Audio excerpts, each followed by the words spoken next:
en todos los países de habla hispana donde escuchen nuestras palabras y vean los videos y lean también la información que proyectamos por este medio. Ya estamos nuevamente en vivo este sábado 16 de noviembre del año 2024. Y vamos a compartir con ustedes información nuevamente que nos va a ayudar a entender, a comprender muchas de las interrogantes que nos han acompañado durante siglos, si no milenios, en cuanto a quiénes somos, por qué estamos aquí, cuál es el momento que estamos viviendo, ¿no?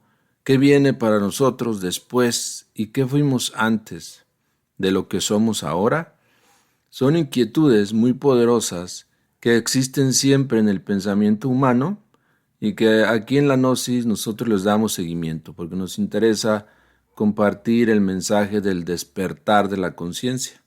Todo lo que compartimos aquí nosotros es con la finalidad de que nos ayudemos precisamente a eso, a despertar. Entonces, que no se nos extrañe, ¿no? Que alguna de los postulados o de la información que se comparta por estos medios cause en algunas ocasiones incomodidad en muchas personas, porque el despertar, como lo han dicho los maestros siempre, es algo doloroso, es un proceso intenso dentro de nuestra mente, de nuestra alma, de lo que somos, y obviamente no es fácil, ¿no?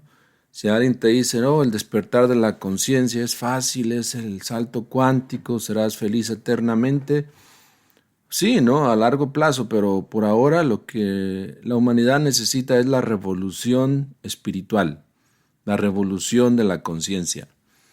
Así que algo que ustedes pueden hacer para ser parte de este movimiento gnóstico revolucionario es ayudarnos a compartir y a llevarse este enlace a este video y a los demás videos que ya existen aquí por todas las redes, en todos los medios. Compártalo con sus amigos, es totalmente gratis. Difúndalo de cualquier manera.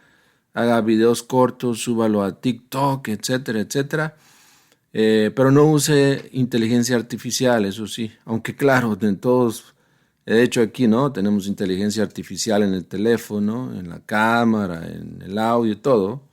De alguna manera estamos usando la inteligencia artificial, pero que no se alteren nuestras palabras, que no se use nuestra voz para armar otro tipo de videos, ni nuestra imagen, ni nada de eso, por favor.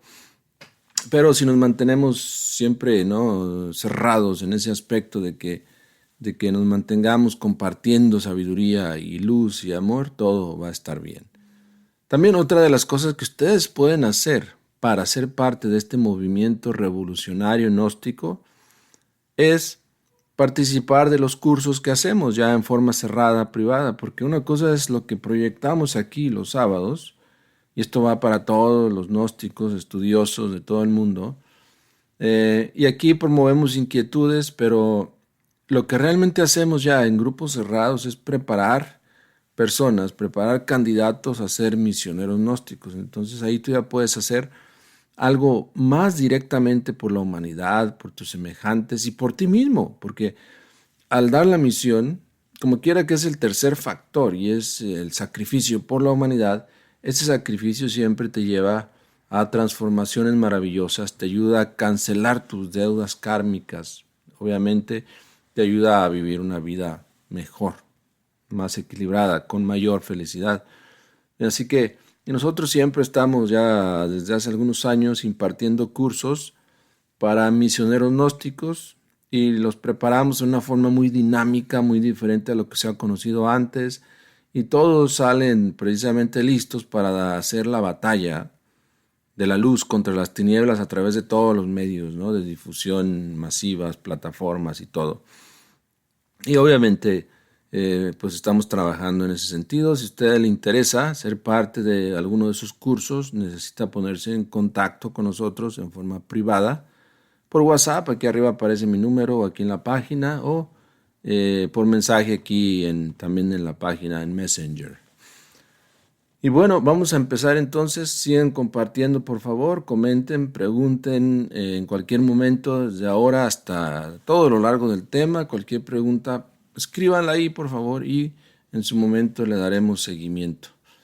Pero empecemos con las palabras que nos dicen en el Génesis, capítulo 2, versículo 16. Hoy este tema va a estar muy rico. Sinceramente lo hemos estado preparando con mucho amor, con mucha dedicación, para que nuestros videos no sea solamente información que se lanza al aire porque sí, sino que realmente tiene la esencia pura de la divinidad. Porque a través de uno se puede manifestar la divinidad, así como en su momento se manifestó a través de Moisés esta divinidad. Porque sabemos que Moisés dio escritura o dio fundamento a lo que ustedes conocen o todos conocemos como la Biblia. ¿Sabías eso? ¿Sabías que el Pentateuco o Torá, y ahorita vamos a ver la diferencia entre ambos, fue escrito por Moisés? Entonces, de alguna manera, Moisés, ese gran maestro inmortal, influye en tu vida, influye en tu Biblia, influye en tus creencias. Y es lo que vamos a estar viendo en este momento. Pero en el Génesis, para empezar, para abrir tema, nos dice que mandó Jehová, Dios, al hombre, diciendo: de todo árbol del huerto comerás, mas del árbol de ciencia del bien y del mal no comerás de él, porque el día que de él comieres, morirás. ¿Qué significa esto, no? ¿Qué significado le hemos dado o le han dado por nosotros las autoridades eclesiásticas o familiares que nos han desarrollado como personas en la cultura, en la casa, en la iglesia, etcétera?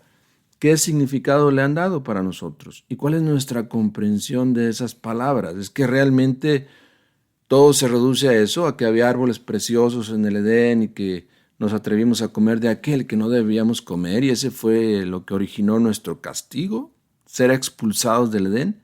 Realmente, en estos tiempos de la tecnología artificial y tantos avances de cohetes lanzados al espacio y todo, y tecnología de Wi-Fi, ¿todavía creemos eso? Si eso es así, pues las creencias son muy respetables, pero es importante saber que en la nueva era de Acuario, en la cual entramos desde el año 1962, y casi que lo repito en cada transmisión con ese propósito, pues 4 de febrero, pues se viene una avalancha de luz, de sabiduría a la humanidad, y que estamos aquí tratando de comprender, digerir, compartiendo con todos. Entonces, había huertos en el Edén, había un huerto, había árboles. Todo esto es simbólico. A veces, por lo menos mi persona, ¿no? Cuando era niño me imaginaba, cuando escuchaba esta historia, un pequeño jardín en alguna isla X, y pues con árboles frutales, animales y todo. Pero no es así. Era todo lo que hoy es el océano, bueno, parte del océano Índico y todo lo que es ahora el océano Atlántico. Perdón, el otro contrario, no me acuerdo el nombre ahorita, si me lo soplan por ahí, pero todo eso es una vasta región. De hecho, todo eso que hoy conocen como el punto Nemo, ese punto más lejano de tierra que nadie visita, donde que piensan que existe solo desolación y muerte, todo eso era parte de ese famoso huerto. O sea, era una gran civilización, era grandes cantidades de tierra, todo un continente que albergaba a una gran raza. No era nada más un solo Adán, ¿no? A veces me da risa de mis propias creencias que tenía de niño, ¿no? Y que era un solo Adán, una sola persona viviendo ahí, y que bueno, rodeado de animales, y un día Dios bajó y entonces sacó una costilla y le dio forma a esa costilla, y esa costilla caminó, le salió pelo largo y todo, y fue su esposa.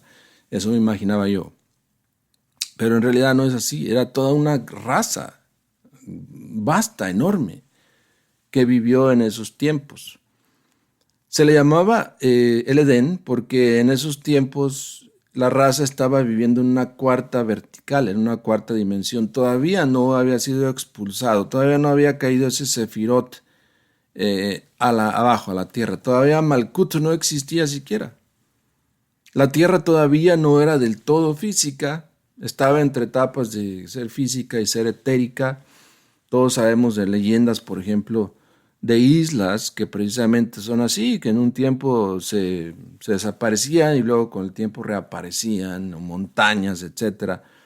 Todo eso nos invita a pensar que en esos tiempos la Tierra estaba etérica, estaba en la cuarta dimensión y también con ella la gran raza Lemur que existió en aquellos tiempos. Sin embargo, cuando habla de el principio, las palabras primeras que aparecen en la Biblia son Bereshit, Baraj, Elohim, Hashamayim, Ved Haaretz, que significa en el principio dioses. Los dioses crearon el cielo y la tierra. Y sigue más adelante indicando cómo de ellos mismos, de los Elohim, surge la primera raza, la primera creación. Entonces dice, a su imagen y semejanza los creó. A su imagen y semejanza fueron creados, pero no la humanidad actual, sino la humanidad que vivió precisamente hace millones de años en aquel continente donde era o se conoce como el Edén. Bereshit bara Elohim hasamayim vet haaretz. Desde las primeras, esas son las primeras palabras que aparecen en el Génesis. En el verdadero o en el original texto aparece la palabra Elohim o Elohim. Entonces no dice Dios, dice dioses, porque se sabe, y este es un consenso común, que Elohim es una palabra pluralizada, plural.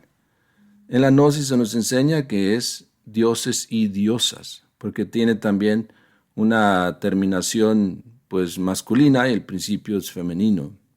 Diosas y dioses. Bereshit bara Elohim. En el principio los dioses crearon el cielo y la tierra. Todo esto es sumamente interesante, ¿no? Porque de hecho, si nosotros entramos un poco más al estudio de este mundo maravilloso de la Biblia y sobre todo del Antiguo Testamento, porque ese es el fundamento de la sabiduría, todos lo sabemos, ¿no? Ahí encontramos que esta palabra de Elohim, así como se escucha, os puede sonar Elohim, de acuerdo a la pronunciación que le quieras dar o que le hubiesen dado originalmente, pero esta palabra es una escritura hebrea, es toda una, digamos, una fotogramática de 5 letras, que se leen así, Alep, Lamed, He, Yud, Mem, y se leen obviamente de derecha a izquierda.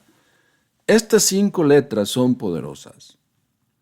Estas 5 letras, según los verdaderos estudiosos de todo esto, son la misma Torá, es el mismo Pentateuco. ¿Cuál es la Torá? ¿Qué me pueden decir ustedes por ahí? ¿Y cuál es el Pentateuco también? A veces lo mencionamos y podemos decir, estos gnósticos están yendo por otro lado, ya no saben ni qué. No, realmente todo esto es sabiduría. Y es sabiduría muy profunda que nos habla de nuestros orígenes, de cuando la humanidad todavía no caía, de cuando los seres de la tierra eran seres conscientes, personas conscientes, a diferencia de que en la actualidad somos seres inconscientes, dormidos. Entonces díganme si no es importante conocer esos orígenes.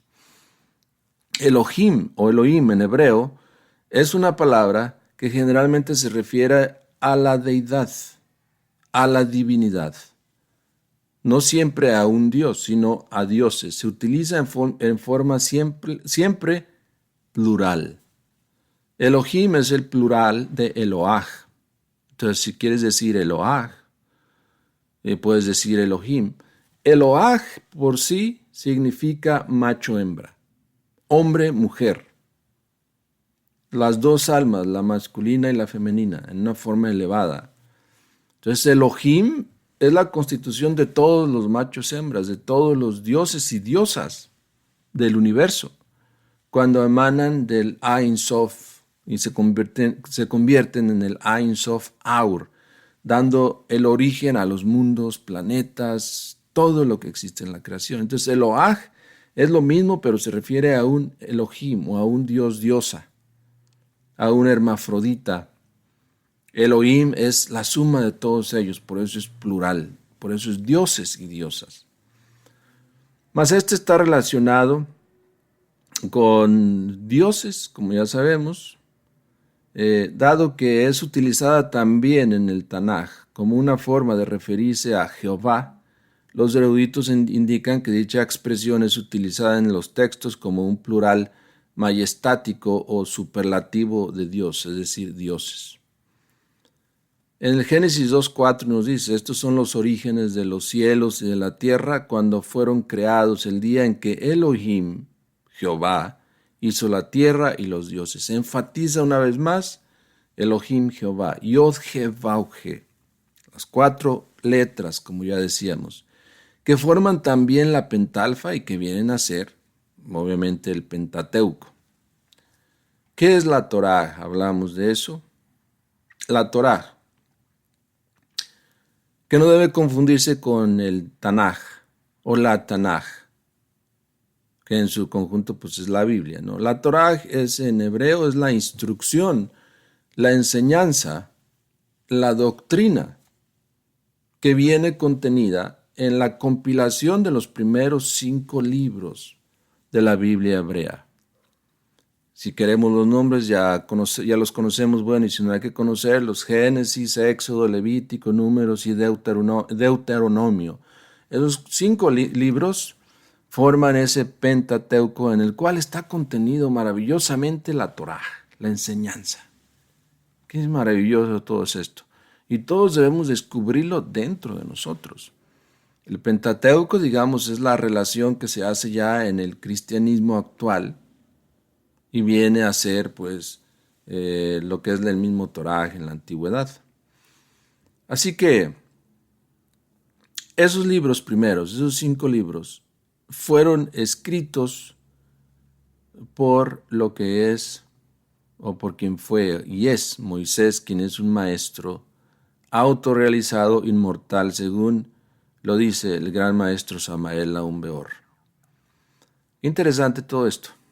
Entonces, estos árboles, para todo este preámbulo, podríamos decir, es para darnos a entender que hay un gran contenido esotérico en la cuestión de los 2 árboles, es decir, el tema que nos trae hoy, esta noche, a platicar con ustedes. Pero antes de ver esas 2 partes, ¿no? O esos dos árboles, desde el punto de vista gnóstico, 100%, vamos a contestar una pregunta muy importante que nos comparte Nick Aguilera. Solo esa vamos a responder por ahora. Y nos dices, ¿quién creó el ego? Esa es una buenísima pregunta. Y tenemos que decir y ser enfáticos en que cada esencia nuestra, cada esencia en cada criatura humana, porque todas las criaturas tienen esencia, ¿sí? Y es eso que le inyecta vitalidad a la persona y proyecta la vida para sí. Pero los seres humanos no somos lo físico, ni la mente, ni el corazón, ni las emociones. Somos la esencia, y la esencia es como una radiación, como electricidad. En síntesis, el ser humano es electricidad. Okay, esa es la esencia humana. El ego es una electricidad amorfa, destructiva, monstruosa. Es una debilidad de la misma esencia. En su momento tú y todos nosotros nos presentan ante situaciones tentadoras, ¿no? Por usar ese término. Y de acuerdo a nuestra acción, a lo que decidamos hacer, entonces se van formando esas creaciones dentro de nosotros. El ego es bueno y es malo, es las dos, ¿no?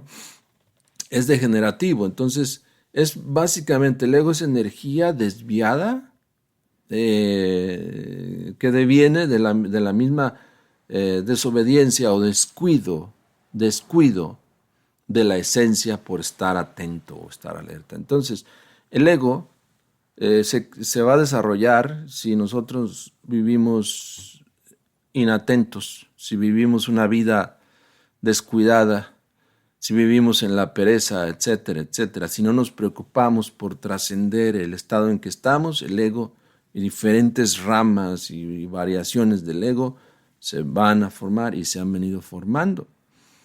Mas ese ego también tiene raíces muy profundas en los 4 reinos de la naturaleza, en el reino vegetal, en el reino animal, en el reino mineral y obviamente en el reino humano. Tiene sus raíces en todos ellos. ¿Por qué? Porque cuando la esencia viene en evolución por esos reinos, desde el mineral hasta el humano, en el cual estamos ahora, tiene que colectar, por decir de alguna manera, elementos animales, instintivos que necesita para la vida. Entonces ahí aprende ciertas costumbres que viene proyectando en su vida que son egoicas. Por ejemplo, cómo se reproducen los animales, pues a través de la fornicación. Entonces, cuando esa esencia animal evoluciona y llega a la tierra, trae esas costumbres que son egoicas, obviamente degenerativas. Entonces tiene que luchar contra todo eso. Pero en cualquier nivel de conciencia, la esencia tiene la posibilidad de hacer las cosas diferente. Esperamos que eso haya ayudado a tu inquietud. ¿Quién creó el ego? Cada uno de nosotros creamos el ego. Bien, entonces vamos ahora a la cuestión de los dos árboles. El maestro Samael Aun Weor nos dice que los dos árboles son el árbol de la ciencia del bien y del mal y el árbol de la vida. ¿Okay? La ciencia del bien y del mal y el árbol de la vida. El árbol de la ciencia del bien y del mal es el sexo, la sexualidad. Y este árbol del conocimiento está representado por los órganos sexuales. También se le llama a veces el árbol del conocimiento del bien y del mal o el árbol de la ciencia del bien y del mal. El árbol de la vida es el ser y está representado por nuestro cuerpo físico en la columna vertebral, en la médula, para ir más al fondo, ¿no? Toda verdadera doctrina cultural tiene que estudiar detenidamente estos dos árboles. De lo contrario, pierde lo de cultura, lo cultural, lo espiritual. Y la verdad es que si una cultura pierde su espiritualidad o su vínculo con los dioses, con los Elohim, entonces ya no es cultura. Se vuelve solamente sistema mecánico, mecanicista. Porque una cosa es vivir en un ambiente, en una sociedad donde todos se preocupan por la armonía, por la paz, por el amor, por la conexión con lo espiritual, ¿no? Como lo hacían nuestros antepasados en sus aldeas. Maravilloso. Nadie se queja del sistema porque el sistema no existe, hay espiritualidad. Cuando la espiritualidad se acaba, se agota, ya no está, ya no se practica en una raza, entonces se cae en el sistema, se cae en la degeneración, se cae en el karma. Entonces toda verdadera doctrina cultural debe tener espiritualidad, es decir, su conexión con eso, con esa divinidad, con esos dioses, con ese Elohim, porque a la vez está conectando y está siendo parte del árbol de la vida. Y dice el maestro Samael que el estudio de un árbol con el olvido del otro da un conocimiento incompleto, inútil. Entonces necesitamos estudiar tanto el árbol de la vida, a veces nos interesamos por eso, ¿no? Quiero saber del árbol de la vida, quiero saber de los 10 sefirotes, de los diferentes reinos, etc. Muy bien, pero también necesitamos estudiar el otro árbol, el árbol del conocimiento del bien y del mal, es decir, el sexo, la sexualidad. Y el mejor estudio es cuando tú lo aplicas a ti mismo y descubres en tus propias costumbres sexuales todo el origen del mal.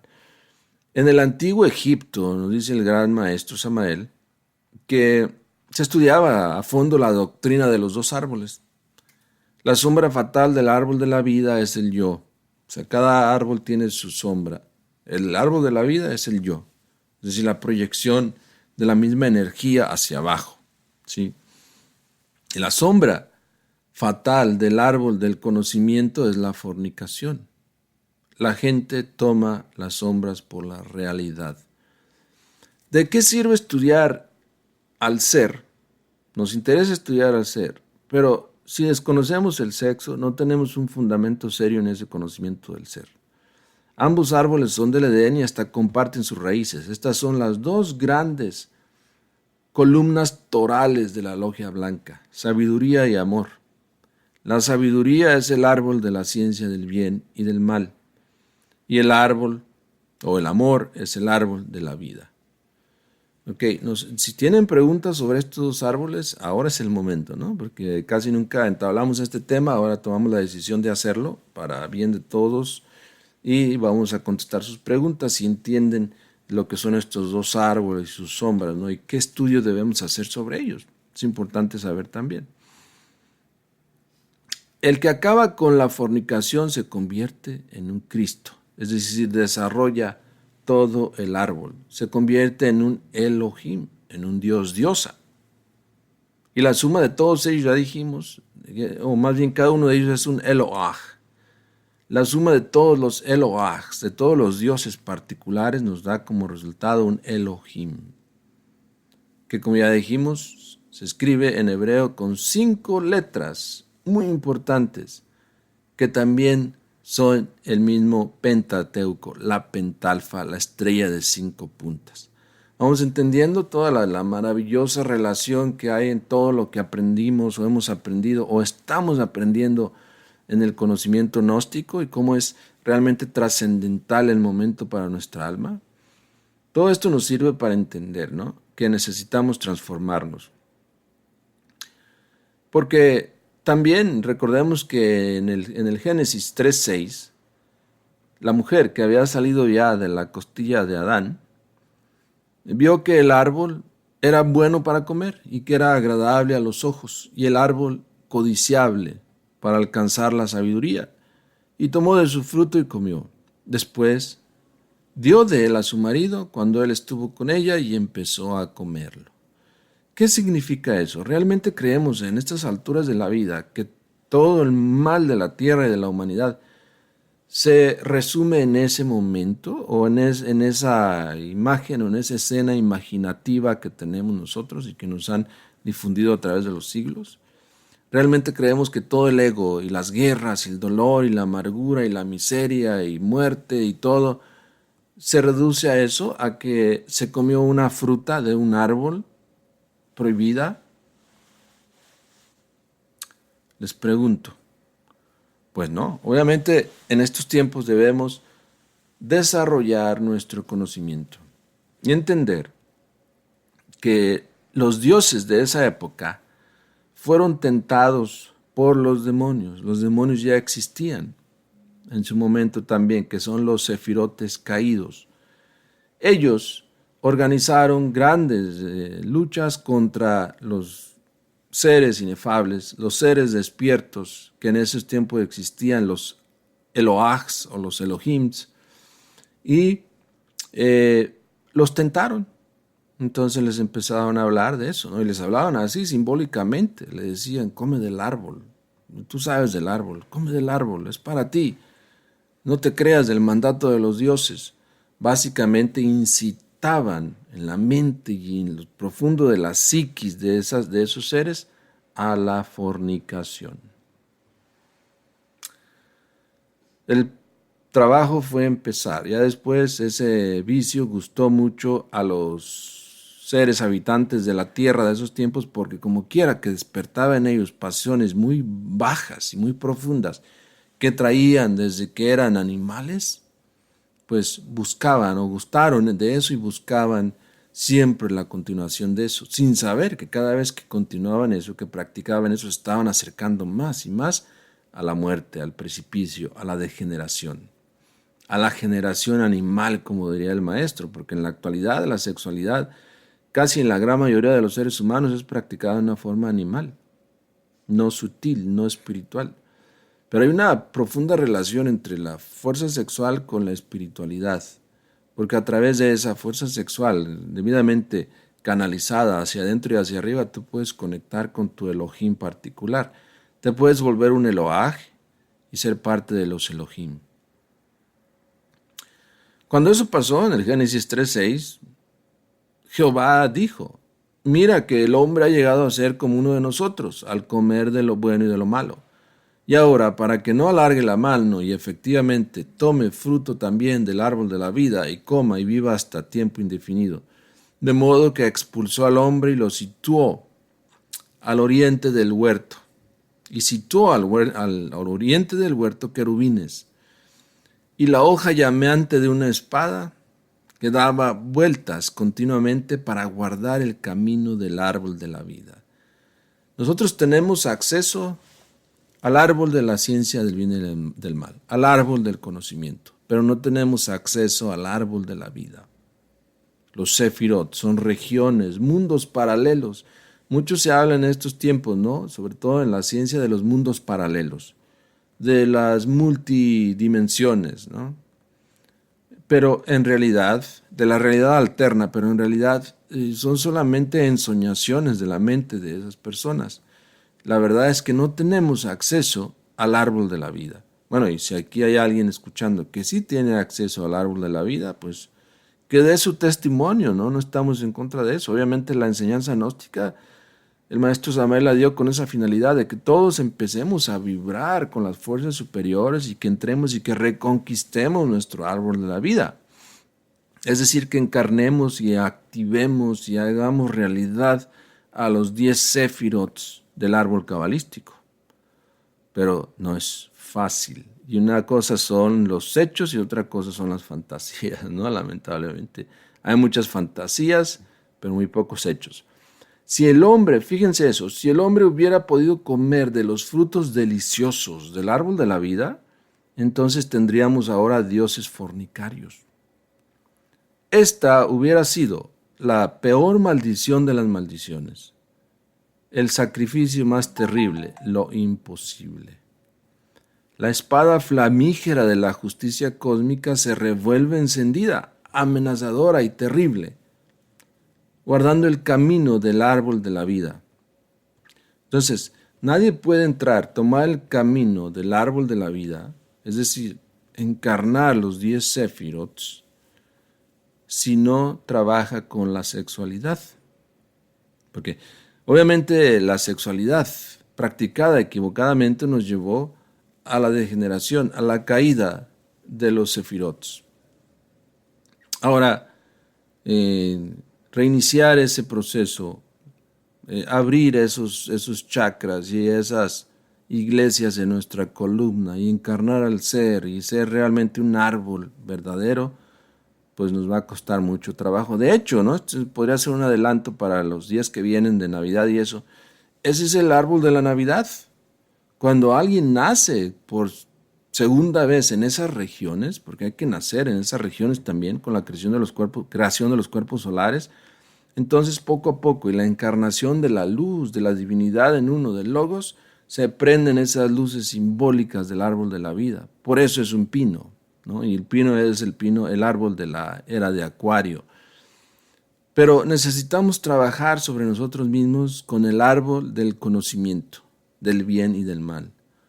Voy a ver sus preguntas, sus comentarios, a ver si hay algo que debamos contestar y si no los invitamos a seguir compartiendo. Es muy importante que sepamos guiarnos en estos tiempos difíciles con la enseñanza gnóstica. La enseñanza gnóstica nos ofrece grandes posibilidades, eso es obvio, lo hemos comentado muchas veces.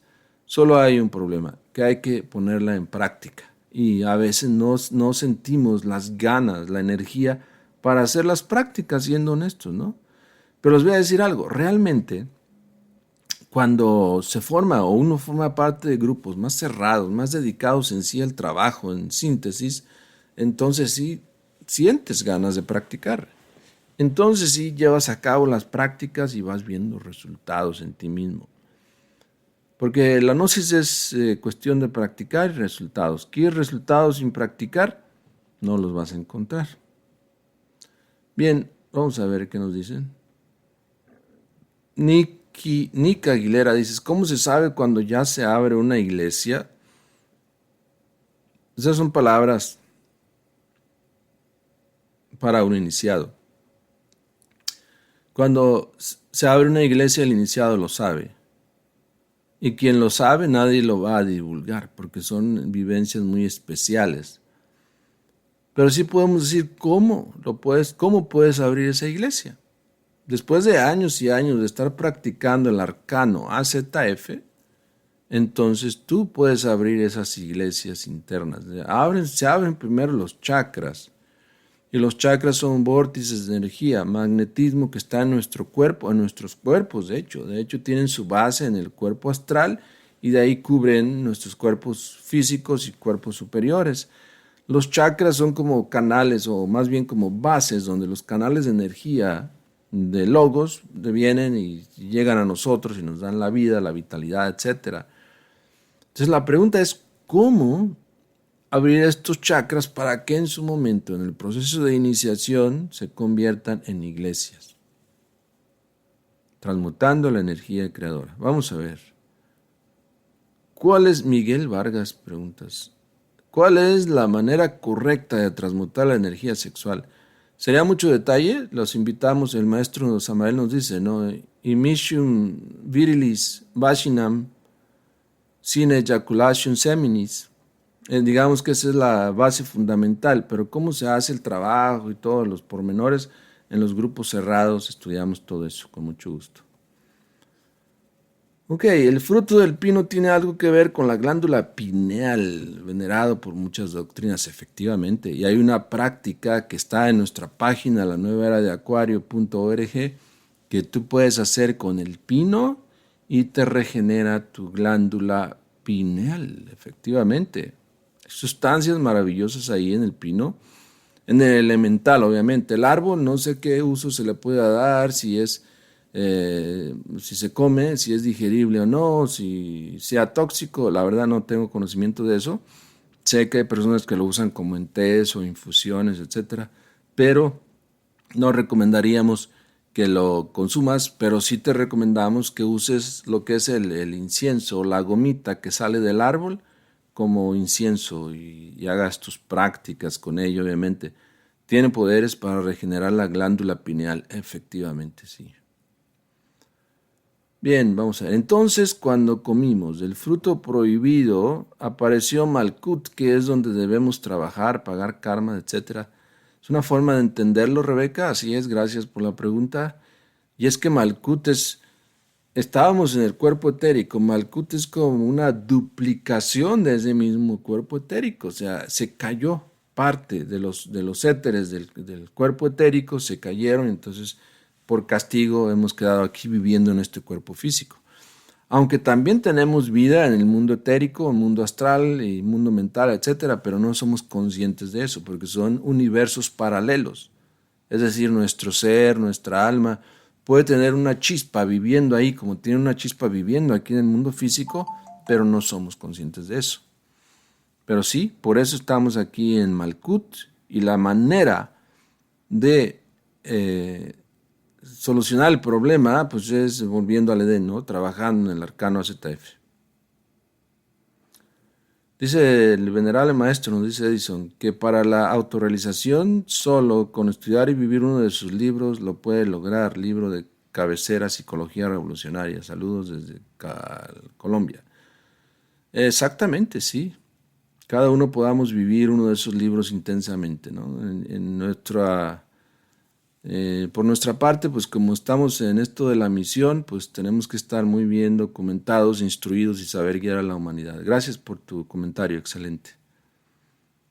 Bien, vamos a ver, hay más preguntas acá. ¿Cómo se sabe? Ya abordamos esa pregunta. ¿Cómo se sabe cuando ya se eliminó un defecto psicológico, Nica Aguilera? Muy buenas preguntas, ¿eh? Con la misma observación. De hecho, cuando uno realmente, fíjate, es interesantísima esa pregunta, ¿no? Y creo que vale la pena uno detenerse aquí por lo menos unos 10 minutos, ¿ok? Porque ya dijimos, ¿no? Nace un ego. Ya más o menos explicamos hace unos minutos atrás de cómo nace un ego. Pero ese ego no nace robusto y feo o polifacético, nace pequeñito. Es una energía que se escapa y es una energía que se forma, se autoforma, se moldea su forma, pero ya más adelante veremos que los arcontes lo moldean, pero es otro tema. Pero esta energía toma su forma. Al tú continuar ese hábito, ese acto incorrecto, le vas dando fuerza, le vas dando forma, le vas dando potencia y después puedes llegar hasta crear yoes dentro del yo, egos dentro del ego. Entonces, ¿cómo se sabe cuando un defecto psicológico se eliminó? Cuando haces el trabajo consciente y en una forma retrospectiva, consciente, vas viendo cómo un ego, vamos a decir el yo de la ira, cuando empieza uno a trabajarlo es un demonio espantoso, ¿no? Que lanza llamas y maldiciones y furia por todos lados. parece un toro espantoso ardiendo en fuego en el mundo astral, que es gigantesco, que mide por lo menos lo que mide uno de los edificios más grandes de tu ciudad. Entonces, tú lo vas trabajando y va perdiendo volumen, va perdiendo fuerza, va cambiando de color, se va tornando dócil, se va tornando inocente, hasta que queda convertido ese demonio, esa entidad, ese ego, en un niño inocente. Si tú continúas con tu trabajo, vas a descubrir que ese niño también es un ego y que si tú te descuidas, puede desarrollarse nuevamente tal como estaba. Entonces, si una persona no se da cuenta cuando ha eliminado un ego, es que no ha eliminado nada, está dormido, no está haciendo ningún trabajo. El ego no se elimina nada más diciendo, madre mía, elimínamelo. Es un proceso de concientizarse de todas las corrientes equivocadas, de todas las avenidas equivocadas que tomó ese agregado psicológico, y es corrección de faltas, y es pago de karma, etcétera, etcétera. Alguien que está haciendo un trabajo sobre sí mismo serio, sabe dónde está su ego, cuánto ha eliminado de ese ego, en qué nivel lo tiene. Ya sabe cuando le controla la mente o cuando ya no le controla la mente. Ya sabe cuando le controla el corazón o ya no logra controlarle el corazón. Ya sabe cuando lo hace correr o caminar, a tomarse una cerveza, etc. Y ya sabe cuando ya no lo controla en el centro motor. ¿Okay? Entonces tu pregunta más bien se puede entender si despertamos la conciencia de nuestras prácticas, si avanzamos en este camino con hechos concretos, reales y definitivos. No es cuestión de creer, es cuestión de poner en práctica, de que uno conozca ese defecto a fondo, y al conocerlo, pues quiere decir que sabes el estado en que está, ¿verdad? Porque hay yoes buenos también, pero si tú no los conoces, vas a tomarlos por malos y vas a tomar a los malos por buenos, ¿sí? Entonces es cuestión de ser uno práctico en la meditación, en el estudio. Y decíamos, nosotros tenemos grupos privados donde pues trabajamos la cuestión problemática esta del ego, ¿no? De todo eso que se pregunta. Gracias, muy importante la pregunta. Vamos a ver, hay nuevos comentarios y preguntas. Jacqueline Gómez Infante dices, cuando la mujer es operada, ¿ya no puede trabajar con la alquimia? Ya no puede crear sus cuerpos, pues se han roto los canales. Gracias. Muy bien, vamos más a ver otras preguntas. Hugo Nelson, saludos hasta Colombia, ¿cómo no? Las 5 letras son tetragramatón, a eso se refiere, desde otro punto de vista también. Pero en hebreo son Aleph, Lamed, He, Yud, Mem. Si quieren, búsquenlas y vean cómo aparecen, cómo se dibujan, cómo se escriben. Creo que ya ahí se las compartieron ahí mismo en el chat para que las vean. En el fondo, pues el tetragramatón, igual, la estrella de 5 puntas, pues vienen a dar lo mismo, a formar lo mismo, ¿no? Pero es Elohim. Saludos hasta Perú. Bueno, arriba hay puros saludos, no veo preguntas. Bueno, preguntabas, Nick, ya respondimos. ¿Cuál era la diferencia entre la Torá y el Pentateuco? Ya respondimos a eso. Y arriba solo veo saludos a México y a todos los países. Muy bien, yo creo que todos estos temas nos orientan, ¿no? Nos orientan en ese camino del despertar. Y obviamente para despertar tú tienes que recibir tu cerebro, tu mente, debe ser estimulada para buscar ese despertar. Cuando nosotros difundimos esta enseñanza, despertamos inquietudes para todos ustedes. Ese es el trabajo de los misioneros gnósticos, despertar, fomentar inquietudes en la gente para despertar. Y esta información nos sirve para todo eso. Pero llevar todo esto al sentido práctico, ¿no? Sinceramente, es cuestión de organizarse y es cuestión de trabajar en equipo. Siempre vamos a recomendarles que busquen una escuela gnóstica en su localidad. A veces es hasta válido, ¿no? Viajar 1 o 2 semanas para poder asistir, 1 o 2 horas para poder asistir a esas conferencias donde te van a dar un poco de sabiduría, de iluminación. Nosotros tenemos escuelas en Guanajuato, en Querétaro, en la Ciudad de México, donde hay misioneros, en Puebla, en Tlaxcala, acá en Estados Unidos también, donde hay personas que te pueden ayudar, orientar en tu camino hacia el despertar. ¿Qué pasa, dice, si no puedo transmutar? Preguntas Ignacio Fernández. Todos podemos transmutar. Lo que pasa es que hay etapas de la vida donde ya la persona no puede transmutar con la pareja, con una pareja, pero puede siempre solo transmutar, ¿no? Siempre ahí está el ejercicio del pranayama y otros que te ayudan a transmutar esa energía sexual y no perderla. Eduardo Reyes dices, ¿tenemos mente individual o existe la mente? Existe la mente. El problema de nuestra mente es que está dispersa por todo nuestro espacio psicológico. Cada pensamiento, cada recuerdo, cada equivocación, todo eso es una pérdida de energía mental. Existe la mente, pero no hay mente concentrada en nosotros. A través de la disciplina mental podemos concentrar esa mente. Y existe el mundo mental también. Cuando seamos capaces de crear un cuerpo mental, podemos vivir en el mundo mental, pasearnos por ahí también. ¿Qué dicen aquí? Cuando ya casi se va a derramar la copa de Hermes, ¿en qué toca pensar en ese momento? En nada, simplemente concentrarse. Ahí el maestro Samael Aumbeor, en el libro del matrimonio perfecto, da instrucciones qué hacer. Por favor, refiérase ahí. A ver, dices, buenas noches, dices Feni Pineda. Tenemos una pregunta. El tetragramatón para protección, ¿cómo deben llevarlo en el cuerpo y de qué material debe ser? De preferencia de los 7 metales. Se debe llevar aquí en el pecho. Mi persona aquí lo trae con una medalla, en una cadena, y siempre debe acompañarte. Y tiene tremendos poderes, quiero que sepan, el pentagrama, una vez que ya es consagrado.